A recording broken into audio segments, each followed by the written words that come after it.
পৃথিবীর সবচেয়ে গভীর রহস্যময় জায়গা ম্যারিয়ানা ট্রেঞ্চ। পৃথিবীর সবচেয়ে গভীর জায়গাটা কোথায় জানো?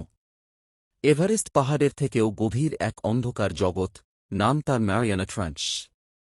প্রশান্ত মহাসাগরের বুকে লুকিয়ে থাকা এই জায়গার গভীরতা প্রায় 11,000 মিটার। যদি মাউন্ট এভারেস্টকে এখানে দাঁড় করানো হয়, তবুও তা চূড়া জলের নিচেই ডুবে যাবে। এখানে সূর্যের আলো পৌঁছায় না, তাপমাত্রা প্রায় হিমাঙ্কের কাছাকাছি। আর পানির চাপ এত বেশি যে সাধারণ সাবমেরিনও টিকে থাকতে পারে না।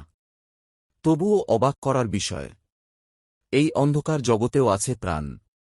স্বচ্ছ শরীরের মাছ, নিজে নিজে আলো জ্বালানো প্রাণী।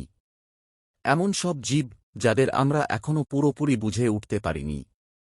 1960 সালে প্রথম মানুষ ম্যারিয়ানা ট্রেঞ্চের গভীরে পৌঁছায়।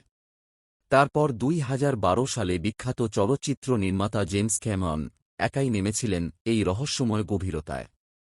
কিন্তু আজও প্রশ্ন রয়ে গেছে, এখানে কি অজানা কোনো প্রাণ লুকিয়ে আছে? নাকি পৃথিবীর সবচেয়ে বড় রহস্যগুলো এখানেই ঘুমিয়ে আছে? ম্যারিয়ানা ট্রেঞ্চ আমাদের মনে করিয়ে দেয়, আমরা যতই আধুনিক হই না কেন, পৃথিবী এখনও রহস্যে ভরা।